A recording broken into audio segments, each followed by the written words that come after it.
మీకుండే ఎటువంటి గ్రహ బాధలైనా గృహ బాధలైనా శాశ్వత పరిష్కారం కోసం సంప్రదించండి శ్రీనివాస జ్యోతిషాలయ. సార్ నమస్తే. నమస్తే. ఈ లక్ష్మీ మీనన్, హీరోయిన్ లక్ష్మీ మీనన్ ఒక కిడ్నాప్ చేసిన కేసు ఇప్పుడు సంచలనంగా మారింది. ముఖ్యంగా కేరళలో అయితేనే వాళ్ళ దేశవ్యాప్తంగా కూడా ఒక సంచలనంగా మారింది. అసలు హీరోయిన్ కిడ్నాప్ చేయడం ఏంటి, ఈ కేసు పూర్వపరాలు ఏంటి, అసలు కోర్టు ఏం చెప్తుంది సార్? మనకి సెలబ్రిటీలు ఏదో ఒక వివాదంలో ఇరుక్కోవడం చూస్తూనే ఉన్నాం. ఇప్పుడు కొత్తగా ఒక హీరోయిన్ ఒక పెద్ద వివాదంలో ఇరుక్కుంది. ఆమె లక్ష్మీ మీనన్. ఈమె 29 ఏళ్ళు. ఈమె ఫస్ట్ సినిమా 2011లో రఘువింటే స్వాంతం రసియా అనే ఒక వినయన్ డైరెక్ట్ చేసిన మలయాళీ సినిమాతో ఎంటర్ అయింది. అయితే ఈమె పేరు వచ్చింది మాత్రం తమిళ సినిమాతో. సుందర పాండ్యన్ కానీ కుంకి అనే ఒక ఏనుగుకు సంబంధించిన సినిమా వచ్చింది, అది తెలుగులో డబ్బింగ్ అయింది. సో ఇందులో ఈమెకి Tamil Nadu state best film award, best actress కింద ఫిల్మ్ అవార్డు కూడా వచ్చిందన్నమాట. ఆ తర్వాత ఈమె గజరాజు, ఇంద్రుడు, పల్నాడు, చంద్రముఖికుడు ఈ సినిమాలలో యాక్ట్ చేసింది. ఆ సినిమాలన్నీ కూడా తెలుగులో డబ్ అయినాయి. లాస్ట్ సినిమా ఆమెది 2025లో శబ్దం. మన ఆది పినిశెట్టి రవిరాజ పినిశెట్టి కొడుకు ఆది పినిశెట్టి యాక్ట్ చేశాడు. ఇది ఒక హారర్ మూవీ అన్నమాట. దీంట్లో ఆమె నటించింది. సో శబ్దంలో. సో ఇప్పుడు ఈమె ఒక వివాదంలో ఇరుక్కుంది. ఈ వివాదం ఏంటంటే, ఈమె మొన్న అక్కడ కొచ్చి అంటారు, కేరళలో కొచ్చి అనే సిటీ ఉంటది కదా, ఆ కొచ్చిలో వెలాసిటీ అనే ఒక బార్ ఉంది, పబ్ ఉంది అనమాట. ఆ వెలాసిటీ పబ్ కి ఆమె ముగ్గురు ఫ్రెండ్స్ తో కలిసి వెళ్ళింది. మిథున్ కృష్ణ, అనీస్ ఫ్రాన్సిస్, సోనామల్ జోసఫ్ అని ముగ్గురు మేల్ ఫ్రెండ్స్ అనమాట ఈమెకి. ఆ ముగ్గురు అబ్బాయిలతో కలిసి ఆమె పబ్కి వెళ్ళింది. అయితే అక్కడ ఒక ఐటీ గై, సాఫ్ట్వేర్ అబ్బాయి, 28 ఏళ్ళు, అలియర్ షా సలీం ఆ అబ్బాయి పేరు. సో అలియర్ షా సలీం అంటే ముస్లిము. ఆమె వెళ్ళిందేమో ఇద్దరు క్రిస్టియన్స్, ఒక హిందూ కలిసి వెళ్ళారు. ఇక్కడ అంటే మత వ్యవహారం కూడా ఉందని కాబట్టి నేను చెప్తున్నా ఇది. సో వెళ్ళారు, వాళ్ళకి మాట గొడవ స్టార్ట్ అయింది. అంటే అందరికి మందు ఎక్కిపోయింది. ఆ అబ్బాయి, సలీం అనే అబ్బాయి ఈమెని టీచ్ చేయడానికి, ఫ్లర్టింగ్ చేయడానికి వచ్చాడు. దాంతో గొడవలైనాక బయటకి ఆ అబ్బాయి వెళ్ళిపోయి కారులో వెళ్ళిపోతుంటే వీళ్ళు వెంటబడ్డారు. కారులో వీళ్ళు వెంటబడి ఒక దగ్గర అతన్ని ఆపి, ఆ కారులో నుంచి అతను ఒక్కడే ఉన్నాడు అనమాట. ఆ కారులో నుంచి అతను లాగి తమ కార్లు ఎక్కించుకున్నారు. తమ కార్లు ఎక్కించుకొని అబ్బాయిని కొట్టి బెదిరించి, చంపేస్తామని బెదిరించి అర్ధరాత్రి 12 గంటలకి నార్త్ రైల్వే బ్రిడ్జ్ దగ్గర వదిలేసి వెళ్ళిపోయారు, పడేసి. అక్కడ ఆ అబ్బాయి అతి కష్టం మీద అక్కడ ఎర్నాకుళం నార్త్ పోలీస్ స్టేషన్కి వెళ్ళాడు. వెళ్ళి అక్కడ ఇట్లా నన్ను ఈ నలుగురు హరాస్ చేశారు అని చెప్పాడు. దెబ్బలంతా కూడా చూపించారు. అది మెడికల్ లీగల్ కేసు అయింది. హాస్పిటల్లో చూపించి సర్టిఫికేట్ తీసుకొని వీళ్ళ నలుగురిని ముద్దాయిలుగా చేస్తూ కేసు పెట్టారన్నమాట.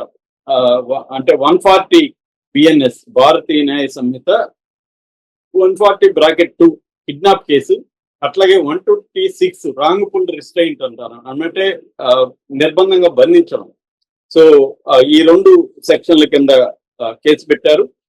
సో ఈ ముగ్గురిని అరెస్ట్ చేశారనమాట. ఈ మధు కృష్ణ అండ్ అనీస్ ఫ్రాన్సిస్ అండ్ సోనామల్ జోసఫ్, ఈ ముగ్గురిని అరెస్ట్ చేసి రిమాండ్కి కూడా పెట్టేశారు. జైలుకి కూడా ముగ్గురిని వెళ్ళిపోయింది. అయితే ఈమె మాత్రం అరెస్ట్ చేయలేదు. కానీ ఈమె ఈ లోపల యాంటిసిపేటరీ బెయిల్ కోసం కేరళ హైకోర్టుకి వెళ్ళింది. కేరళ హైకోర్టులో జస్టిస్ బెసు కురియన్ ఆయన 17వ తేదీ వరకు ఈమెను అరెస్ట్ చేయొద్దని చెప్పాడు. ఎందుకంటే ఓనం ఉంది. సో ఓనము ఆమె అటెండ్ అవ్వాలని చెప్పింది. ఓనం ఫెస్టివల్ వాళ్ళకి, కేరళ వాళ్ళకి చాలా ఇంపార్టెంట్.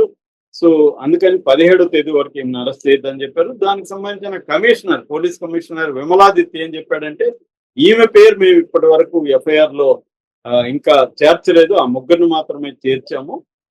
కంప్లైంట్ లో మాత్రం ఈ పేరు కూడా ఉంది, బట్ మేము చేర్చలేదు కాబట్టి అరెస్ట్ చేసే ప్రసక్తి ఇప్పుడే రాదు. మేము ఇంకా ఇన్వెస్టిగేషన్ చేస్తున్నాము. అయితే ప్రైమా ఫేసి ఎవిడెన్స్ మాత్రం వీళ్ళ ముగ్గురి మీద అయితే ఖచ్చితంగా ఉంది. మాకు CCTV ఫుటేజ్ ఇవన్నీ కూడా మేము చూసాము కాబట్టి అదైతే ఉంది. బట్ గొడవకు కారణం మాత్రం లక్ష్మీ మీననే కాబట్టి మేము కొంత విచారం జరిపినాక ఈమె రోల్ ఎంత ఉంది అంటే, గొడవ వరకే ఉంటే అది వేరే విషయం. కానీ ఈమె కూడా ఈ అలియర్ షా సలీం అనే అబ్బాయిని ఆమె కూడా టార్చర్ చేయడం కానీ లేకపోతే ఆమె కూడా బెదిరింపులకు పాల్పడడం కానీ జరిగి ఉంటే మాత్రం ఆమెను కూడా ఎఫ్ఐఆర్ లో చేరుస్తాం. మామూలుగా ఎఫ్ఐఆర్ లో ఫస్ట్ చేర్చిపోయిన తర్వాత ఒక మెమో వేసి ఎఫ్ఐఆర్ లో చేర్చడం అనేది మనం చూస్తాం అనమాట. సో అలాగా మేము చేరుస్తా ఉన్నారు. అయితే 17వ తేదీ సెప్టెంబర్ 17వ తేదీ వరకు మాత్రం ఈమెకి ఒక రకమైన ఊరట లభించింది. ఎందుకంటే సెప్టెంబర్ లో ఓనం ఉంది కాబట్టి ఆ ఓనం ఫెస్టివల్ పాల్గొనడానికి ఊరట లభించింది.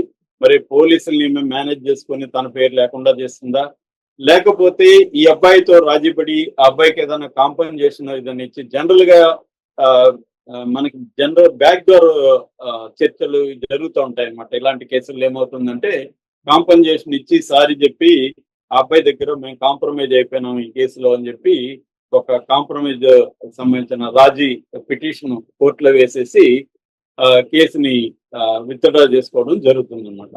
అది జరిగే పాసిబిలిటీ ఎప్పుడు ఉంటదంటే ఆ అబ్బాయికి వీళ్ళిచ్చే ఆఫర్ ఏంటి, ఆ అబ్బాయి కూడా ఎందుకంటే ఆవేశంలో గొడవలు జరుగుతుంటాయి పబ్బుల్లో, మామూలు సహజమే. మనకి మామూలుగా బ్రాందీ షాప్ పక్కన ఉంటాయి కదా పర్మిట్ రూముల్లో కూడా ఇలాంటి గొడవలు, కత్తులతో పట్టుకోవడం, చంపుకోవడం కూడా చూస్తుంటాయి. ఎందుకంటే మంది ఎక్కినాక మనకి ఈగోలు ఫ్లేర్ అప్ అవుతాయి. ఏం రా చూస్తున్నావు, నా వైపు ఏంది అట్లా చూస్తున్నావు అని గొడవలు, రకరకాలుగా ఇంకా గొడవలు ఉంటాయి.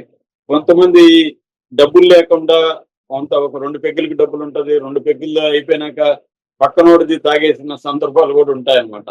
ఈ పబ్బుల్లో కూడా అంతే. పబ్బుల్లో ఏంటంటే ఆ అమ్మాయిలు వెరీ సెడక్టివ్ గా డ్రెస్ చేసుకొని వస్తారు.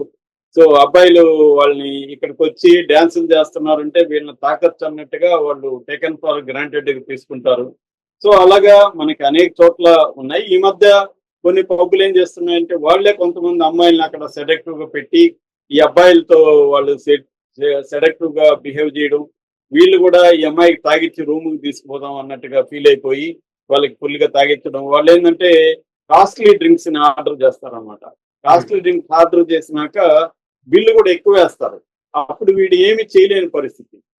సో ఈ ఈ దందా కూడా ఈ మధ్య నడుస్తుంది అనమాట. ఇది 2-3 సార్లు బయటకు కూడా వచ్చింది. ఇది పబ్ వాళ్ళే చేస్తారు అన్నమాట ఈ పని.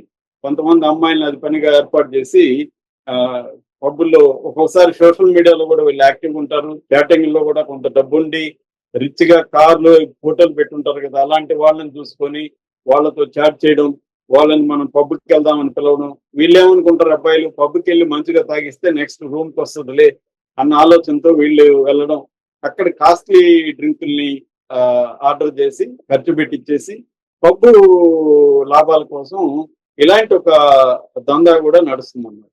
అందువల్ల పబ్బుల్లో ఈ మధ్య కాలంలో మనం ఇక్కడ కూడా చూసాము. మనకి అనేక సోషల్ మీడియా ఇన్ఫ్లుయెన్సర్ కావచ్చు, యూట్యూబ్ కావచ్చు, చిన్న చిన్న హీరోయిన్లతో కావచ్చు గొడవలు అనేవి మన హైదరాబాద్ లో కూడా చూస్తుంటాం. సో అలాగా ఇక్కడ కూడా ఇప్పుడు ఈ లక్ష్మీ మీనన్ ఈమె నిజానికి మంచి ఆర్టిస్ట్ గా ఉంది. ఈమె ఇరుక్కున్నట్టుగా మనకి ఇప్పుడు కనబడుతుంది. ఇది రాజీ వెళ్తారా లేకపోతే ఈమె కూడా జైలుకి వెళ్తుంది? ఎందుకంటే ఈమెతో కూడా వచ్చిన 3 మేల్ ఫ్రెండ్స్ కూడా జైలుకి. Thank you sir.